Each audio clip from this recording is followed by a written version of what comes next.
바꾸기로 결심하라. 많은 사람들은 인생이 엉망이 되었다고 느껴지면 두려워하며 포기해버린다. 엉망이 된 인생뿐만 아니라 자신에게 화를 내기도 한다. 습관적인 분노는 전응하라고 적힌 모자를 쓰고 교실 구석에 앉아 있는 것과 같다. 전응아 모자를 쓰고 구석에 앉아 있었던 적이 있는가? 무슨 일이 생기면 당신은 화가 난다. 다른 일이 생기면 또 화가 난다. 또 다른 일이 생기면 또 화가 난다. 다시 다른 일이 생기면 다시 한 번 더 화가 난다. 그런데 화가 나는 것 이상의 일은 일어나지 않는다. 과연 이것이 좋은 일인가? 단지 화가 나는 현상은 시간 낭비고 어리석은 반응일 뿐이다. 그리고 인생을 새롭게 다른 방식으로 보지 않으려는 고집일 뿐이다. 왜 그렇게 화가 나는 상황이 많은지 자신에게 물어보라. 이렇게 좌절하고 싶은 상황이 일어나는 이유는 무엇이라고 생각하는가? 왜 다른 사람들이 당신을 짜증나게 하는 것 같은가? 왜 당신은 화를 낼 수밖에 없다고 생각하는가?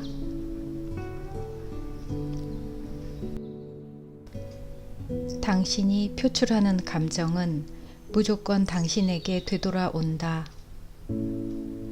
화를 많이 표출할수록 화가 날 만한 상황이 더 많이 발생한다. 마치 전응아 모자를 쓰고 구석에 가만히 앉아있는 일처럼 말이다. 지금 이 글을 읽고 있으면서도 화가 나는가? 잘된 일이다. 당신도 툭 하면 화가 나는 성질을 바꾸고 싶을 테니 말이다. 난 바뀔 거야 라고만 생각하면 된다. 당신이 얼마나 고집이 센지를 알아보려면 난 바뀔 거야 라고만 생각하면 된다. 우리 모두는 인생이 바뀌기를 원한다. 상황이 더 좋아지고 쉬워지기를 바란다. 그러나 우리 자신이 변할 수밖에 없는 상황에 놓이는 것은 굉장히 싫어한다. 우리 자신은 있는 그대로 있으면서 다른 사람이나 상황이 바뀌기를 바란다. 다른 사람과 상황을 변화시키려면 우선 우리의 내면이 변화해야 한다. 사고방식, 말하는 방식, 표현 방식을 바꿔야 한다. 그래야만 우리 외부의 상황도 변할 것이다. 다음 단계를 보자. 우리는 이미 문제 자체와 문제의 원인에 대해서는 잘 알고 있다. 이제 변화를 결심할 시간이다. 나는 고집이 매우 센 편이다. 지금도 내가 가끔씩 인생의 변화를 주기로 결심할 때마다 이 고집이 생각이 변화하려는 것을 막는다. 나는 때때로 나만 옳다고 생각하고 자신에게 화가 나고 자신이 원하는 대로 끌려간다. 심리학을 연구한 지 수십 년이 되었지만 나는 여전히 이렇다. 이것도 내가 얻은 교훈이다. 하지만 요즘에는 내가 고집스러워질 때마다 중요한 변화의 시점이 왔음을 잘 안다. 인생을 바꾸려고 할 때, 무언가에서 벗어나려고 할 때마다 나는 내면을 깊숙이 들여다본다. 옛 생각은 새로운 생각에게 자리를 내주어야 한다. 어떤 생각은 쉽게 없앨 수 있지만 어떤 생각은 계란으로 바위를 치는 것처럼 없애기 어려울 수도 있다. 변화할 시기라고 말하면서도 낡은 생각에 지나치게 집착한다면 이 생각이 그만큼 중요해서 놓아주기 힘들다는 뜻이다. 내가 여러분을 가르칠 수 있는 것은 이러한 사실을 배웠기 때문이다. 내 생각에는 행복한 가정에서 편하게 자란 사람보다 고통을 많이 겪어본 사람이 좋은 선생님이 되는 것 같다. 그들은 많은 시련을 거쳐서 지금의 위치에 왔고 자신의 경험을 바탕으로 다른 사람이 자유로워질 수 있게 도와줄 수 있다.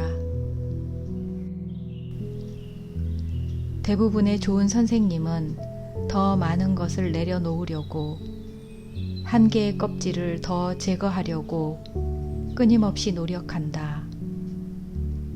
이 작업은 평생이 걸린다. 내가 낡은 생각을 놓아버리기 위해 하던 예전 방식과 요즘 방식의 차이점은 나 자신에게 더 이상 화를 내지 않아도 된다는 것이다. 나는 이제 더 이상 내면에 변화할 무언가가 남아있다는 이유로 스스로를 형편없는 사람이라고 생각하지 않는다. 집을 청소하듯 생각을 청소하기. 내가 하는 마음의 작업은 집을 청소하는 것과 같다. 마음의 방을 둘러보고 그 안에 있는 생각을 검사하는 것이다. 내가 좋아하는 생각은 광택이 날 정도로 잘 닦아서 더 쓸모있게 만든다. 고쳐야 할 생각이 있으면 가능한 한 고쳐본다. 진한 신문과 잡지나 옷처럼 더 이상 필요치 않은 것도 있다. 이런 것은 필요한 사람에게 주거나 쓰레기통에 버려서 영원히 치워버린다. 이 과정에서 화를 내거나 내가 형편없는 사람이라고 느낄 필요는 없다. 나는 변화하고 싶다라고 말해보자. 이 말을 자주 반복한다. 나는 변화하고 싶다. 나는 변화하고 싶다. 이렇게 말하면서 목을 만져봐도 좋다. 목구멍은 변화가 일어나는 몸의 에너지 중심이다. 목을 만지면 당신이 변화하는 중이라는 사실을 알 수 있다. 삶의 변화가 일어나면 그 사실을 받아들여라. 당신이 변하고 싶지 않을 때가 바로 가장 변화가 필요할 때라는 사실을 알아두라. 나는 변화하고 싶다. 우주의 지혜는 항상 당신이 하는 생각과 말에 반응한다. 당신이 변화하고 싶다고 말하면 틀림없이 변화가 일어나기 시작한다. 내가 제시하는 방법 말고도 변화하기 위한 방법은 다양하다. 이 책의 마지막 부분에 당신이 실행할 수 있는 방법의 목록을 실어 놓았다. 몇 개만 소개해 보겠다. 크게 나누면 영적인 접근법, 정신적인 접근법, 신체적인 접근법이 있다. 전체적인 치료에 몸, 정신, 영혼이 다 포함된다. 한 부분에서 시작해도 결과적으로는 이 세 부분을 모두 다루게 된다. 정신적인 접근법으로 시작해서 상담과 치료를 받는 사람도 있고, 기도와 명상으로 영적인 부분을 먼저 다루는 사람도 있다. 집을 청소할 때 어느 방부터 시작하는지는 중요하지 않다. 제일 먼저 청소를 하고 싶은 방부터 하면 된다. 마찬가지로 변화를 시작할 때도 마음에 드는 부분부터 바꿔 나가면 된다. 나머지 부분은 저절로 해결될 것이다. 패스트푸드를 즐겨 먹던 사람들은 영적인 부분이 변화되기 시작하면서 영양에 관심을 가지기 시작한다. 친구에게 물어보거나 책을 찾아보고 영양과 관련된 강의를 듣기도 한다. 그리고는 몸속으로 들어온 음식이 자신의 기분과 외모와 관계가 있다는 사실을 알게 된다. 변화하고 성장하려는 마음이 있으면 한 가지 변화가 다른 변화로 이어진다. 나는 고객 영양에 대한 충고는 거의 하지 않는다. 내가 아는 영양학적 지식이 모든 사람에게 해당되는 것은 아니기 때문이다. 대신 영양에 대한 지식이 필요한 고객에게는 내가 아는 전문가를 소개해 준다. 잘 모르는 것은 그 분야의 전문가에게 물어봐야 한다.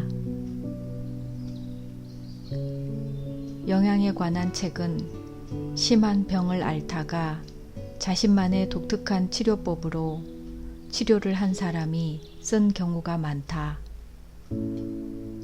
그 사람들은 자신이 사용한 치료법을 다른 사람들에게도 알려주기 위해 책을 쓴다. 하지만 그 치료법이 다른 사람들에게도 효과가 있다는 보장은 없다.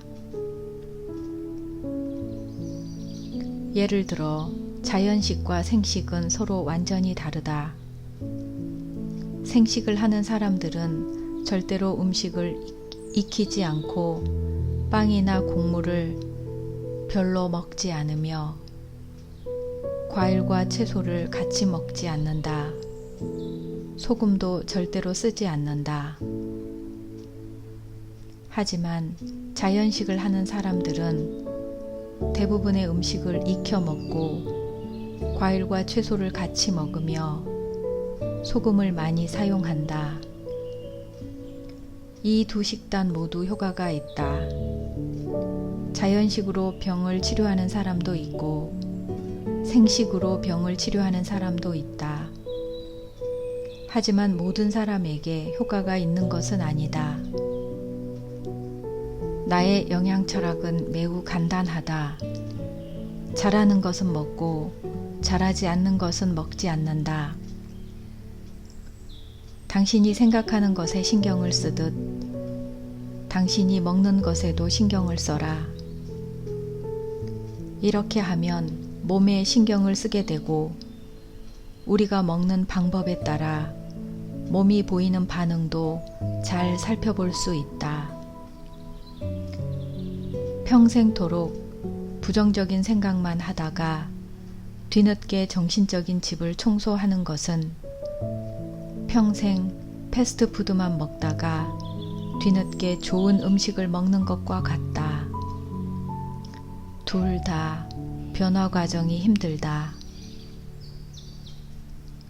당신이 몸에 좋은 음식을 먹기 시작하면 그동안 몸속에 축적된 노폐물이 빠져나오기 시작한다. 이때 하루 이틀은 마치 몸이 썩은 것처럼 느껴질 수도 있다. 당신이 생각을 바꾸기로 결심하면 당분간은 상황이 더 나빠지는 것처럼 보일 수도 있다. 생각을 청소하는 것은 그을린 냄비를 씻는 것과 같다. 새로운 생각에 담가 놓으면 뭔가 생각의 찌꺼기가 표면으로 떠오르는 것이 보인다. 하지만 새로운 생각을 계속하면 곧 낡은 생각이 모두 사라진다.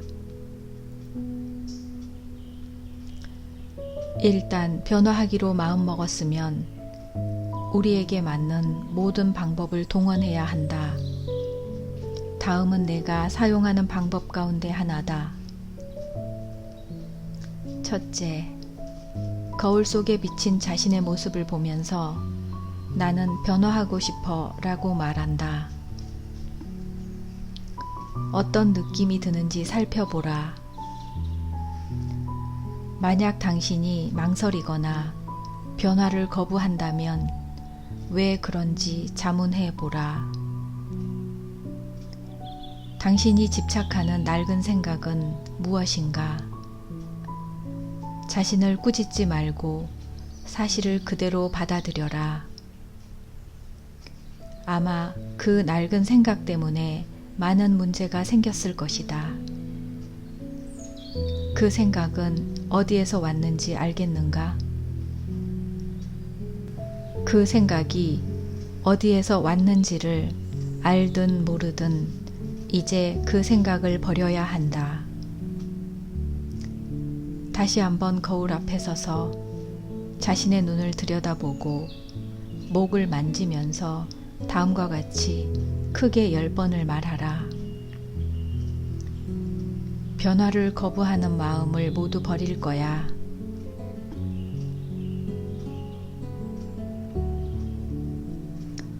거울을 이용하는 방법은 매우 효과적이다.